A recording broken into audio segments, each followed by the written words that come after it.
유럽과 아시아 대륙이 만나는 교차로에 자리 잡은 매력적인 도시 이스탄불에서 국내선 여객기를 타고 남쪽으로 1시간 정도 비행하면 도시 서쪽으로 아름다운 에게해가 깊숙하게 들어와 있는 도시를 만납니다.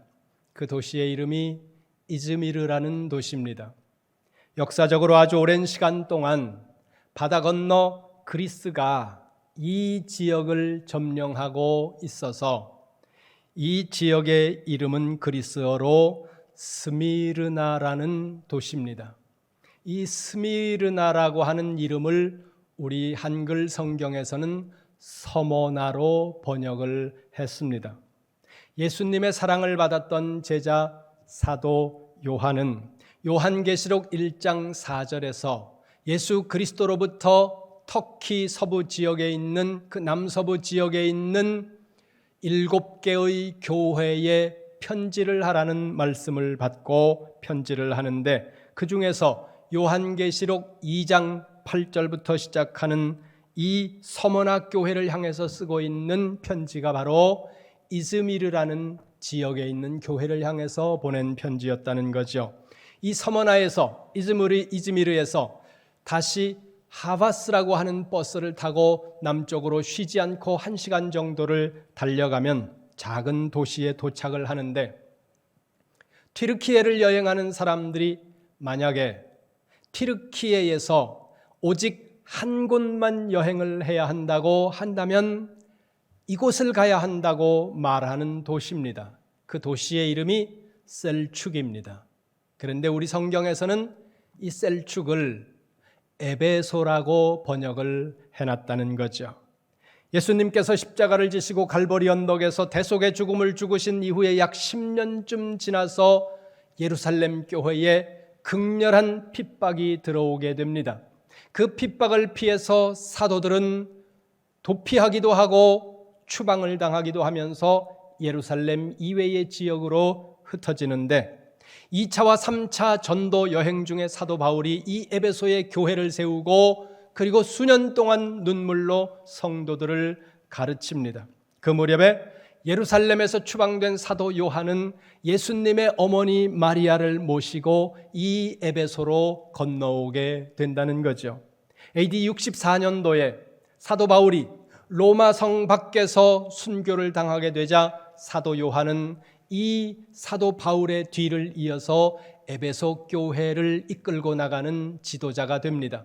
그러나 요한에게도 핍박이 찾아와서 요한이 로마로 붙들려가서 극렬한 고문과 그리고 엄청난 핍박을 당한 이후에 튀르키예와 그리스 사이 중간쯤에 있는 바다 한가운데 조그마한 섬 반모라고 하는 곳에 유배가 되고, 그 반모 섬에서 하나님의 계시를 받아서 기록하고 있는 성경이 지금 우리가 보고 있는 이 요한계시록이라는 성경이라는 겁니다.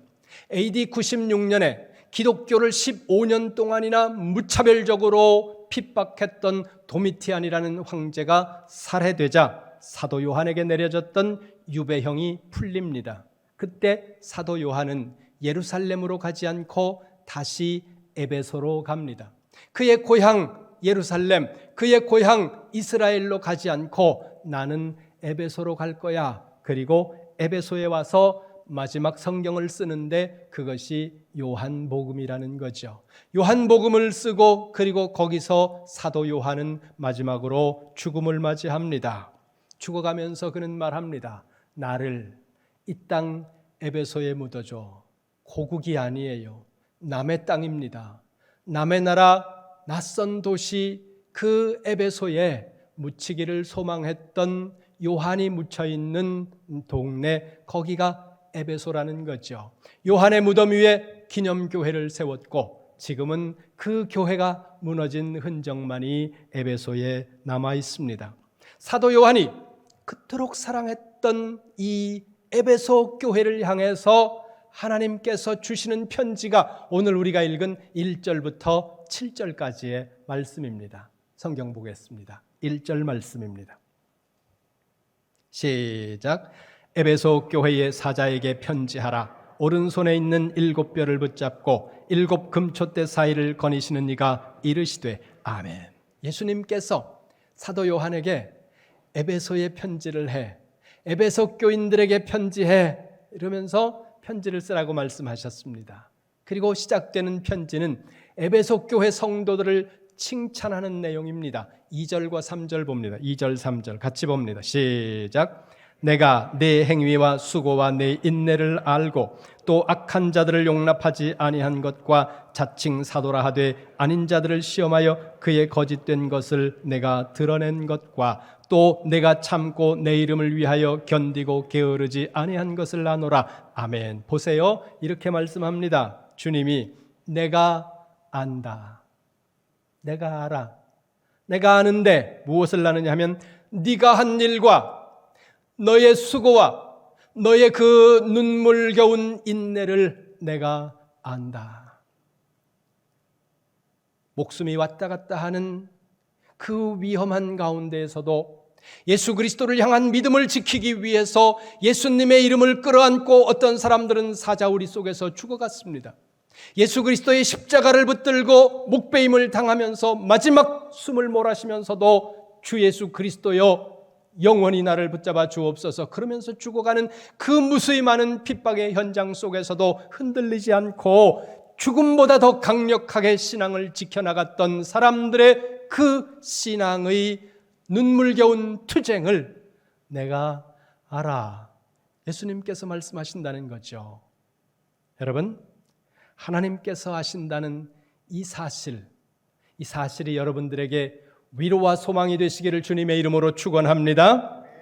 깊은 밤 홀로 깨어서 때로 잠들지 못하고 아무도 모르게 소리 죽여서 흐느껴 울어야 하는 순간이 우리 인생 가운데 찾아올 수 있습니다. 기억하세요. 그때도 주님이 여러분을 아신다는 겁니다. 아무에게도 말할 수 없는 고통으로 탄식하면서 밤을 지새우고 그리고 다시 고통과 염려 속에 새날이 밝아온다 할지라도 그 어려움 가운데서 탄식하는 그 눈물의 아픔과 한숨을 주님은 말씀합니다. 내가 알아. 안다는 것은 엄청난 놀라운 일입니다. 근데 오늘 주님이 말씀하세요. 내가 알아. 내가 알아. 여러분, 아내가 남편이 나를 알아준다는 그 신뢰만 있으면 어떤 일이라도 불구덩이라도 함께 들어간다는 거예요. 남편도 그래요. 내 아내가 나를 알아준다는 이 확신이 있으면 가난해도 행복할 수 있다는 거죠.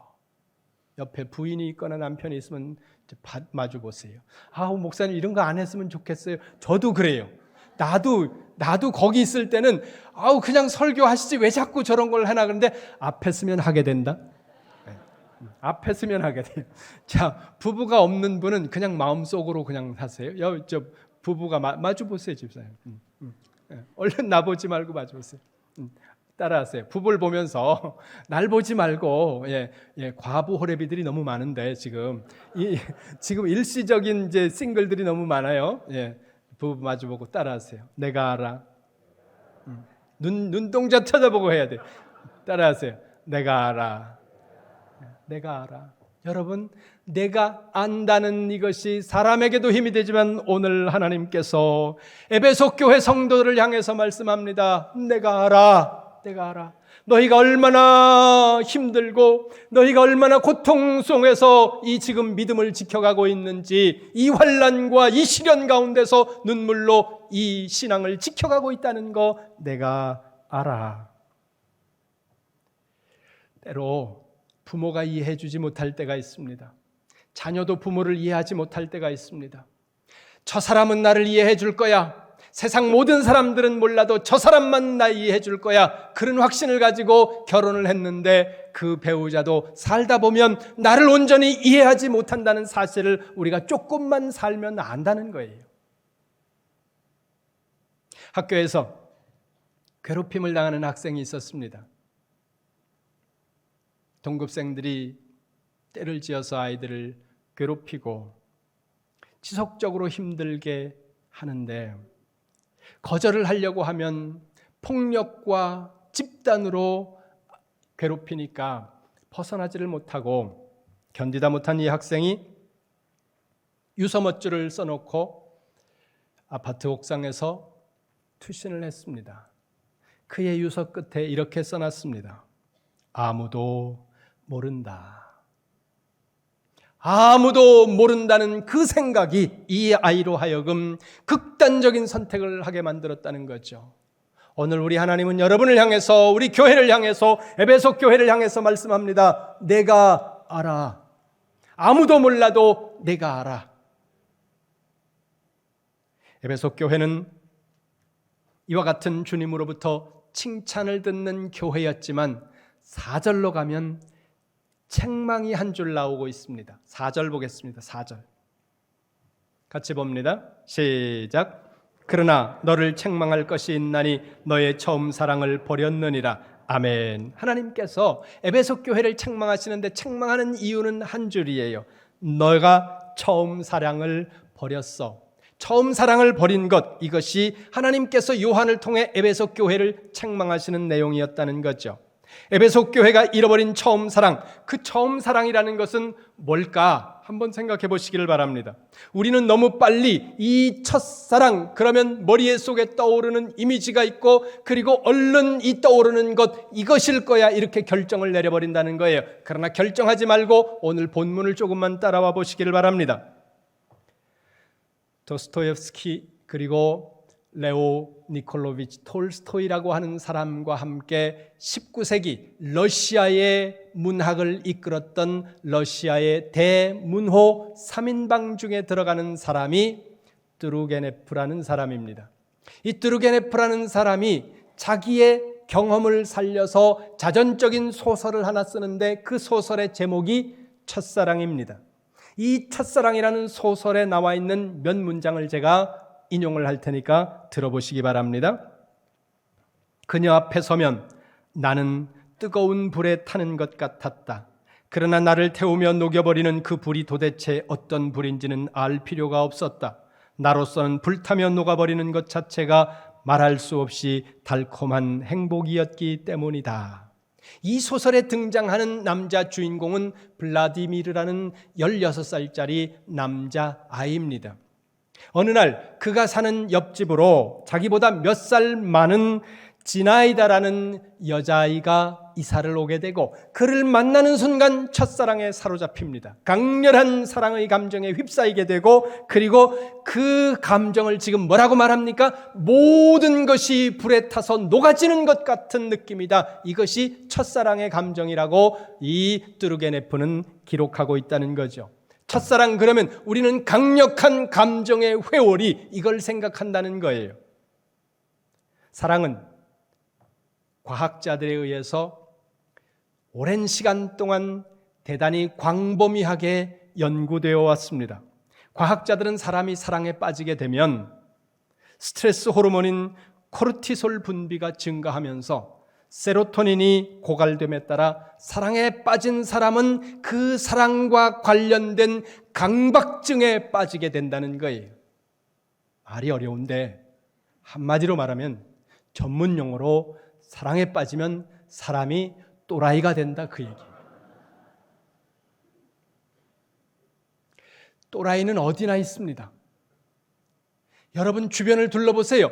어느 곳에나 있어야 되는 또라이가 내 주변에 안 보인다? 그러면 자기를 보세요. 강력한 감정의 소용돌이, 그 회오리가 첫사랑의 감정이라는 거예요. 이 첫사랑의 감정과 아주 유사한 감정을 느낄 수 있도록 만드는 물질이 몇 가지 있습니다. 그게 알코올과 마약이요. 그래서 사람들이 거기 빠지는 거예요. 자, 이 지점에서 한번 생각을 해보시기 바랍니다. 하나님께서는 에베소 교회를 향해서, 그리고 오늘 우리들을 향해서 그 첫사랑을 회복하라, 이렇게 말씀하고 있다는 거죠. 하나님이 에베소 교회를 향해서 회복하라고 말씀하는 그 처음 사랑은 그 첫사랑의 뜨거운 감정, 그 첫사랑의 격정적인 회오리, 그 첫사랑의 말할 수 없는 모든 것들이 녹아내리는 것 같은 그 감정을 이야기하는 걸까? 물론 그런 부분들이 어느 부분, 일정 부분 있을 수는 있습니다. 그러나 본문을 찬찬히 한번 보시자는 거예요. 4절을 다시 봅니다. 4절 말씀. 시작. 그러나 너를 책망할 것이 있나니 너의 처음 사랑을 버렸느니라. 아멘. 처음 사랑을 버렸다. 그럼 처음 사랑이 어떤 것이냐? 이것은 설명하고 있지 않습니다. 처음 사랑을 버렸다는 거예요. 그러면 이 처음 사랑을 버렸는데 이 처음 사랑이라는 단어는 우리가 잘 알아요. 그리고 개념도 압니다. 그런데 이 처음 사랑이 좀 더 구체적으로 무엇이냐 하는 것을 우리가 알기 위해서는 5절을 찬찬히 보아야 된다는 거예요. 5절 말씀 봅니다. 5절 같이 봅니다. 시작. 그러므로 어디서 떨어졌는지를 생각하고 회개하여 처음 행위를 가지라. 만일 그리하지 아니하고 회개하지 아니하면 내가 네게 가서 내 촛대를 그 자리에서 옮기리라. 아멘. 이 5절에는 우리가 주목해야 하는 동사들이 여러 개 나열되고 있는데 그 중에서 오늘 우리는 3개의 헬라어 동사를 주목할 겁니다. 근데 그 3개의 동사 중에 2개의 동사가 3번째 동사를 지향하고 있다는 거예요. 2개의 동사가 3번째 나오는 그 3개의 동사, 3번째 나오는 동사를 바라보고 있다는 거예요. 그러면 첫 번째 동사는 뭘까요? 첫 번째 동사는 생각하라라는 동사라는 거예요. 거기 보세요. 생각하라. 헬라어 사본으로 이 생각하라는 동사는 무네모뉴에라는 동사인데 기억하고 생각하라는 뜻입니다. 여러분, 하나님은 우리가 신앙생활을 하면서 생각하기를 원하세요. 제가 계속 말씀드리는 것이 뭐냐면 신앙은 건강해야 하고 바른 신앙생활을 해야 된다는 거예요. 바른 신앙생활을 하기 위해서 필수적으로 필요한 것이 뭐냐면 생각이에요. 생각이 없는 신앙, 위험하다는 거예요. 생각하지 않는 신앙, 심각한 어려움 속에 빠질 수 있습니다. 생각하라는 거예요. 끊임없이 하나님은 생각하라는 겁니다. 생각하면 그 다음에 이어서 나오는 게 있습니다. 생각 뒤따라오는 게 뭘까요? 질문이에요. 생각하면 반드시 질문이 나온다는 거죠. 어떤 질문이 나와요? 왜? 왜라는 질문이 끊임없이 나와야 된다는 거예요. 하나님의 말씀을 읽으면서 말씀을 들으면서 성경을 공부하면서 우리는 생각해야 하고 생각하면 끊임없이 우리는 질문해야 된다는 거예요. 왜 이렇게 말씀하실까? 이 말씀의 의미가 뭘까? 왜 이것을 지금 하나님은 여기서 이렇게 말씀하시는 걸까? 끊임없이 질문하게 된다는 거죠. 생각하지 않는 신앙, 질문하지 않는 신앙은 맹목적인 신앙이 되고 맹목적인 신앙은 신앙이 아니라 무속입니다. 위험한 거라는 거예요. 누군가가 여러분들에게 생각하지 말고 묻지 말고 믿어라 이렇게 말한다면 그 사람과의 관계의 단절을 심각하게 생각하시기 바랍니다. 생각하지 못하게 만들고 질문하지 못하게 만드는 것은 가스라이팅의 전형적인 방법이라는 것입니다. 여러분 생각해야 돼요. 끊임없이 생각하고 끊임없이 물으세요. 묻는 것은 불신앙이 아니에요. 절대로 불신앙이 아니라는 거죠. 여러분이 물으면, 여러분이 계속 생각하면 어떨 때는 비판적으로 생각할 수도 있습니다. 내가 비판적으로 생각하면 왠지 불경스러울 것 같고 아니라는 거예요. 여러분이 비판해도 성경은 끄덕없습니다. 지난 2000년 동안 그리고 3600년 넘는 4000여 년 동안 성경은 세상 속에서 역사 속에서 과학이라는 이름으로 종교라는 이름으로 그리고 문학이라는 이름으로 사람이라는 이름으로 이데올로기라는 이름으로 끊임없이 비판받고 공격을 받았습니다. 그러나 성경은 끄떡없습니다. 저 바닷가에 큰 바위가 매일 한밤에도 쉬지 않고 파도가 와서 부딪히지만 부서지는 건 파도고 바위는 그 자리에 있는 것처럼 하나님의 말씀은 오늘 우리가 비판하고 생각하고 질문한다고 무너지는 말씀이 아니라는 거예요. 하나님은 말씀하세요. 생각해라. 다른 곳의 성경을 한번 봅니다. 사도행전 17장으로 갑니다. 사도행전 17장 11절 말씀 함께 봅니다. 시작. 베레아에 있는 사람들은 데살로니가에 있는 사람들보다 더 너그러워서 간절한 마음으로 말씀을 받고 이것이 그런가 하여 날마다 성경을 상고함으로 아멘. 이렇게 말씀합니다. 베레아에 있는 사람들은 데살로니가에 있는 사람들보다 더 너그러운 사람들이었다.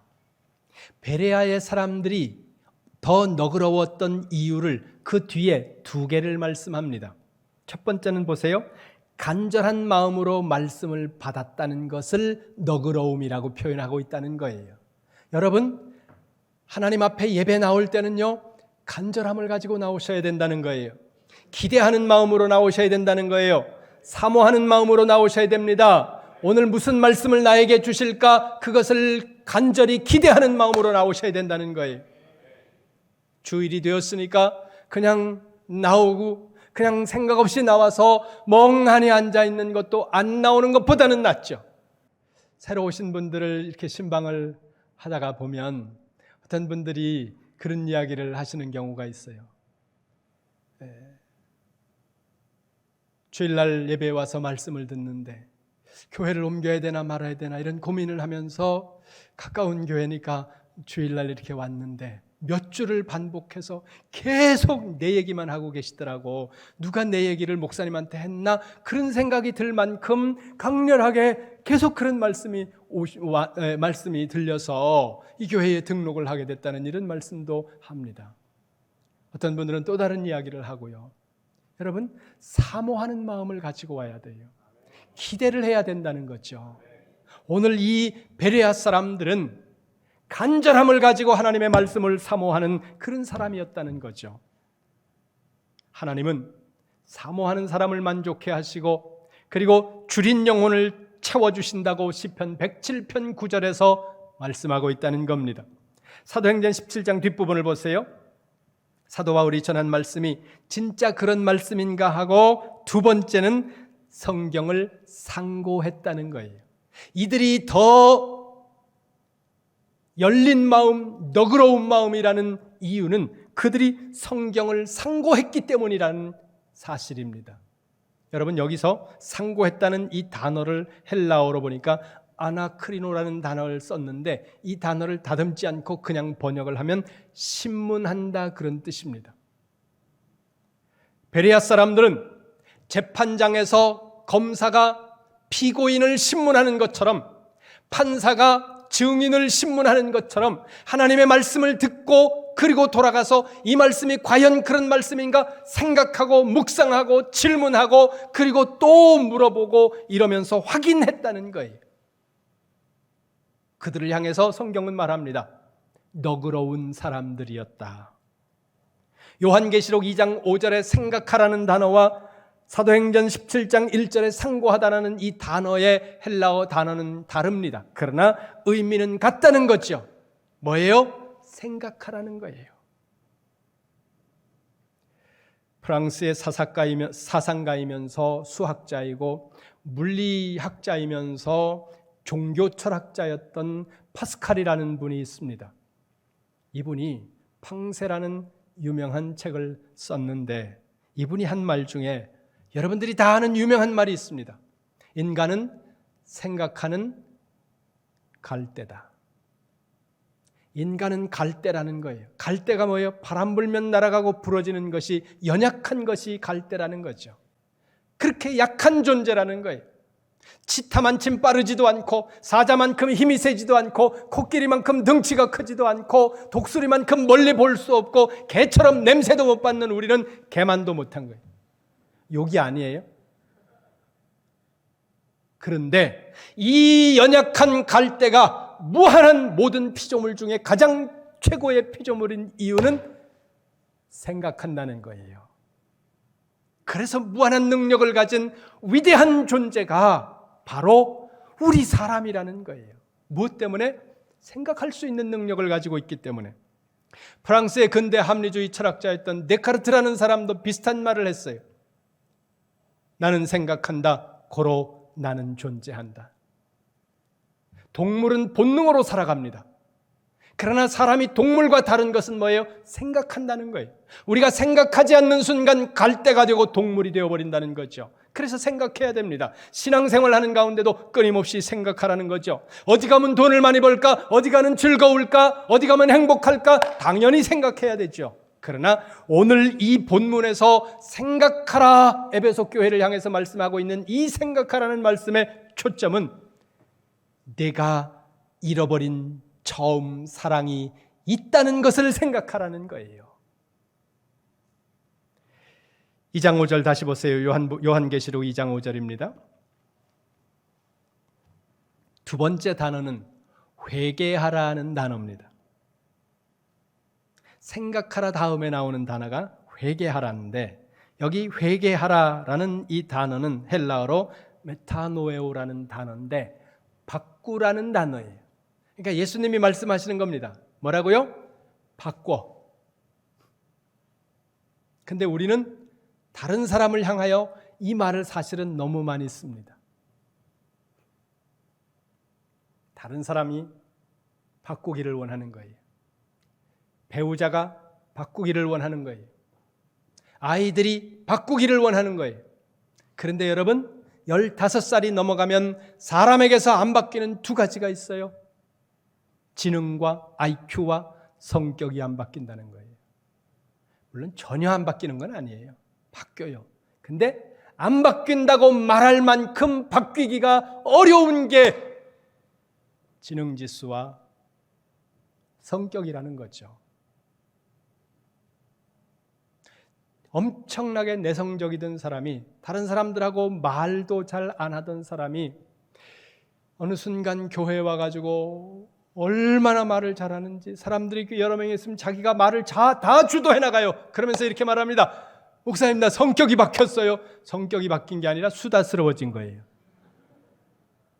성격은 잘 안 바뀌어요. 그런데 하나님이 말씀하세요. 바꿔. 회개하라는 것은 바꾸라는 거예요. 생각하라, 그리고 바꿔라. 이 두 개의 단어가 바라보고 있는 그 뒤에 단어가 있다는 거예요. 이게 초점이라는 겁니다. 세 번째 단어가 뭘까요? 행위를 가지라, 이렇게 말씀합니다.